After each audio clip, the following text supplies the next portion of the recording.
So a clip went viral last week from the Spanish edition of Temptation Island. Montoya,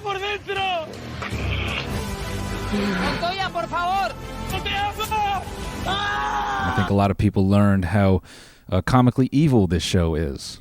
For me, when I saw Temptation Island trending on Twitter, I didn't even have to look to know it was something mean. It was something bad. Because, if you've been watching me for a while, I've binged my fair share of Temptation Island. I have 26 hours of Temptation Island programming stored in my mind. So before I even clicked to see what it was, I just knew it was something really fucked up. And by the way, if you're like a federal, like FBI agent or something, and you got let go this week because of, some executive order, I want to point you to Temptation Island because, as far as I'm concerned, Temptation Island is just a glorified psychological torture program. And it is unique from other reality shows, in my opinion. Before I say another thing, it's important you know the structure of this show, which is they take couples who are either on the rocks or maybe recently reformed, and they want to test the loyalty. So how do they do that?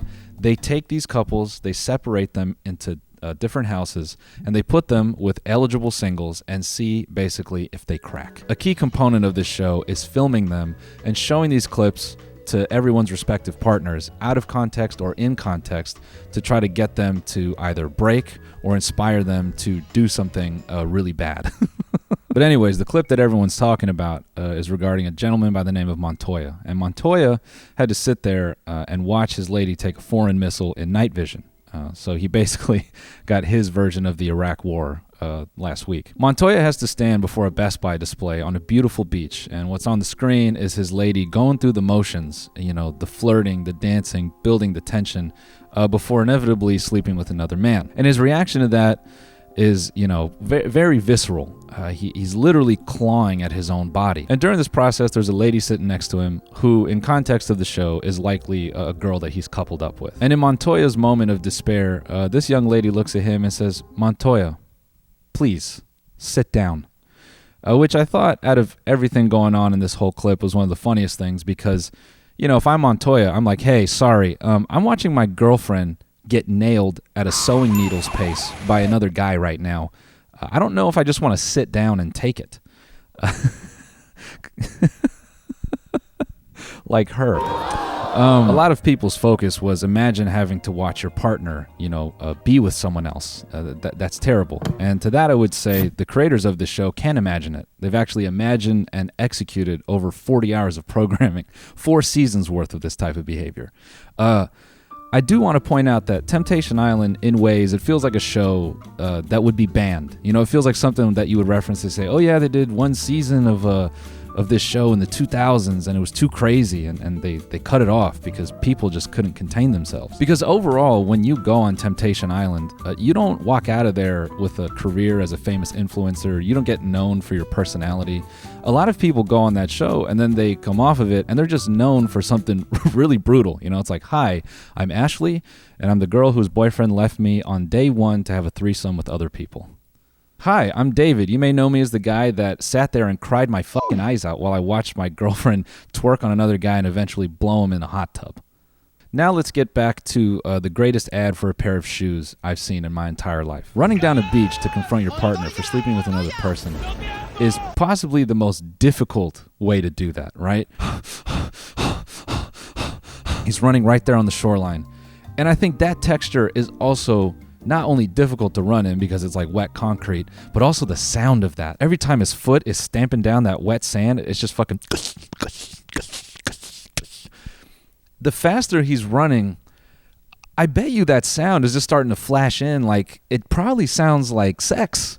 It's probably like flashing him into what's going on that he's, running towards. Just fucking...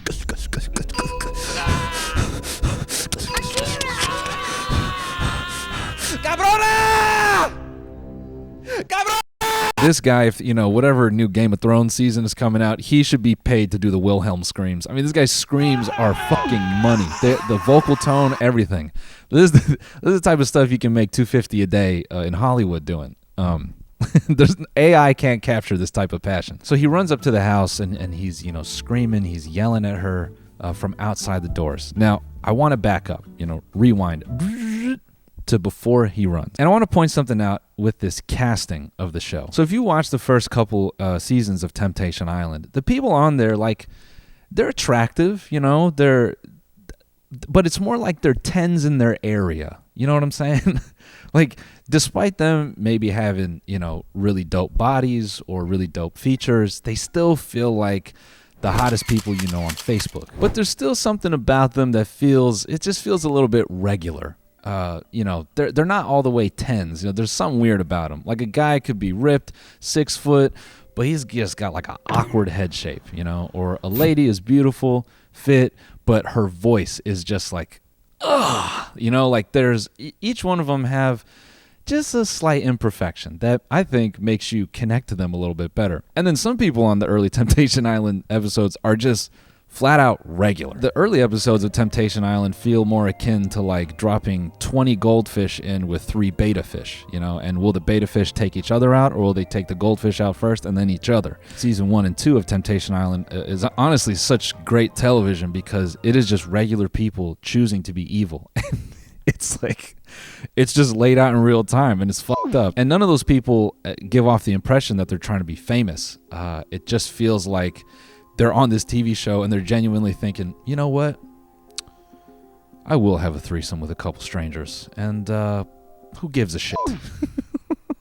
When the people separate into these, you know, different houses, at least on the American version, it doesn't feel like hot people on a reality show. It feels like competing kickbacks in a suburban neighborhood in like 2010 or something, you know? Again, it's just like really hot Facebook people just downing Tito's until they're like, well, my partner's not here. I'm a rock out. To me, this is most evident when Montoya in the Spanish version is running up to the house for 2 reasons. One, there's a couple that's in the hot tub and one of them stands up and she's full thong. And if I remember correctly, I don't believe you saw that in the early versions of the American Temptation Island. You know, no people had confidence, but they weren't full ass floss confidence. So when you look at that couple and then some of the reacting couples in the villa, all the men are in thongs. Everyone is borderline naked. And I think that just speaks to, you know, they're European hot. They don't understand why they have to wear clothes because they know they're so sexy. Clothes are just impeding on the benefits that they are entitled to in the world. Brings me to Montoya. When American contestants watch their partner hook up with someone else, kiss someone else, flirt with someone else, they sit there and they are sick to their stomach. They just accept it. It always feels like a scene in a film where someone realizes they have just been poisoned and they have 60 seconds before they completely just melt down. They're facing emotional death. And you know, shout out Mark L. Wahlberg. He's just got his hand on their shoulder going, does it hurt? Do you feel the pain? This is what you came here for. Remember, this is Temptation Island. And when this clip is over, you will go back in that villa and you will continue to find another partner. And we will do this again and again and again and again. Unlike Montoya, who, when watching his lady get usurped by another suitor, he is gripping his shorts. He's pulling up his shorts because his mind is already on running over there. Now, he's not going over there to swing. I actually think him running down the beach is a testament to how attractive he knows he is. He is sitting there knowing in his mind, he's like, man, if I just go over there, I bet you my aura will just pull her off of that. I bet you I could just reel her out of that room just by the sheer presence of me being there. I bet I could affect guilt onto her by just being there. And that's essentially what he does. He runs up, he's screaming outside of the house. His girlfriend just hears his voice and she gets off mid-drill. You know, when a guy is on bottom and he's giving it the gusto, he's moving in there like a Ford factory automation machine. I don't care who you are. That's emptying the turbo meter on you. That is the last bit of the gas tank. The end is near. And she pauses production, hops off, and goes outside the house to have an argument with him.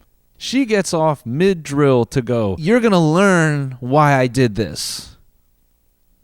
And he's going, no, No, blood's on your hands, lady.